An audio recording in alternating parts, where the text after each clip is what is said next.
ഇനി വരാൻ പോകുന്ന ദിവസങ്ങൾ തൃശ്ശൂർ പൂരം വരാൻ പോകുന്നു. അത് കഴിഞ്ഞാൽ തെരഞ്ഞെടുപ്പ് പൂരം വരുന്നു. ഏപ്രിൽ 26 എന്ന് പറയുന്നത് തെരഞ്ഞെടുപ്പിൻ്റെ വളരെ സവിശേഷമായ ജനവിധി ദിവസമാണ്. അപ്പോൾ തൃശ്ശൂരിനെ സംബന്ധിച്ച് ഏറ്റവും തിരക്ക് പിടിച്ച തൃശ്ശൂരുകാരുടെ മനസ്സിലെ ദിവസങ്ങളാണ് വരാൻ പോകുന്നത്. അപ്പോൾ ഈ തങ്കവും ചെമ്പും തിരിച്ചറിയുന്നതിലേക്ക് തൃശ്ശൂരുകാർ പാകപ്പെട്ടോ?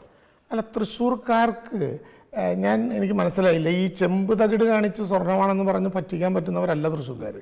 തൃശ്ശൂർക്കാരെ ജയിച്ചാൽ എന്തെങ്കിലും സമ്മാനം കൊടുക്കും എന്ന് പറഞ്ഞ് മോഹിപ്പിക്കാൻ പറ്റുന്നവരുമല്ല. തൃശ്ശൂരിന് നല്ല പൊളിറ്റിക്സ് ഉണ്ട്. ആ പൊളിറ്റിക്സ് ഞങ്ങൾ നന്നായി തിരിച്ചറിയുന്നുണ്ട്. തൃശ്ശൂർ ഇതുവരെയും വഴിമാറി ചിന്തിച്ചിട്ടില്ല. ഈ തെരഞ്ഞെടുപ്പിൽ കഴിഞ്ഞ തവണ ഉണ്ടായ ഒരു തെറ്റ് തിരുത്താൻ തൃശ്ശൂർ ആവർത്തിച്ച് മുന്നോട്ട് വരികയാണ്. പ്രധാനമായിട്ടും 3 ഘടകങ്ങളുണ്ട് ഈ തവണ തൃശ്ശൂരിൻ്റെ തെരഞ്ഞെടുപ്പിനെ വിധി നിർണ്ണയിക്കുന്നത്.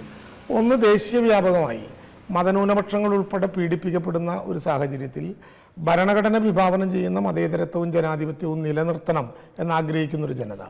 ഇപ്പോൾ ചരിത്രത്തിൽ ഇതുവരെ കേട്ടുപരിചയമില്ലാത്ത വിധത്തിൽ തെരഞ്ഞെടുപ്പ് പ്രഖ്യാപിച്ചതിന് ശേഷവും എതിർ പാർട്ടികളുടെ എതിർ ശബ്ദം ഉയർത്തുന്നവരെ പിടിച്ച് ജയിലിലിട്ട് തെരഞ്ഞെടുപ്പ് നടത്താം എന്ന് കരുതുന്ന ഏകാധിപത്യത്തിനെതിരായി മതനിരപേക്ഷതയുടെ സംരക്ഷണത്തിന് വേണ്ടിയിട്ടുള്ള വലിയ സമരത്തിൽ സാംസ്കാരിക തലസ്ഥാന ജില്ല അതിൻ്റെ പങ്ക് നിർവഹിക്കുക തന്നെ ചെയ്യും. രണ്ടാമത്തെ കാര്യം, ഞാനിപ്പോൾ ശരത്തിനെ കണ്ടപ്പോൾ ഓർമ്മിച്ചത്, ഏതാണ്ട് 10-40 ദിവസം ഒരു മനസ്സായി കേരളത്തിലെ ജനങ്ങളുടെ വികാരം നമുക്ക് ഒരുമിച്ച് കാണാൻ വേണ്ടി കഴിഞ്ഞു. ആ ജാഥയിൽ കൈരളി പൂർണ്ണമായിട്ടും, നവകേരള സദസ്സിൽ കൈരളി പൂർണ്ണമായിട്ടും ഉണ്ടായിരുന്നു. നമ്മൾ നേരിട്ട് കണ്ടതാണ്.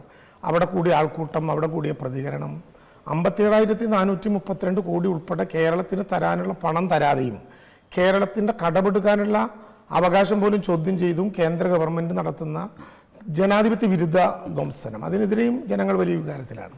മൂന്നാമത്തതും ഏറ്റവും പ്രധാനപ്പെട്ടതുമായ കാര്യം, രാഷ്ട്രീയമാണ് ഈ തെരഞ്ഞെടുപ്പിലെ പ്രധാന ഇനമെങ്കിലും അവരുടെ മുമ്പിൽ വരുന്ന 3 സ്ഥാനാർത്ഥികളിൽ അവരോടൊപ്പം പ്രളയകാലത്തും കോവിഡ് കാലത്തും ജീവിതത്തിൻ്റെ എല്ലാ ഘട്ടത്തിലും കണ്ടും കേട്ടും പേരെടുത്ത് വിളിക്കാനുള്ള സ്വാതന്ത്ര്യം ഉണ്ടായും സുനിച്ചേട്ട എന്ന ഒറ്റ വിളിയിൽ തിരിഞ്ഞു നോക്കാൻ കഴിയുന്ന ഒരാളായും അവർ കാണുന്നത് സുനിൽകുമാറിനെയാണ്. ഈ 3 ഘടകങ്ങൾ ഇടതുപക്ഷ ജനാധിപത്യ മുന്നണിയുടെ സ്ഥാനാർത്ഥിയുടെ വിജയം ഉറപ്പുവരുത്തുന്ന വിധത്തിൽ തൃശ്ശൂരിൽ മുന്നോട്ട് പോയിട്ടുണ്ട്.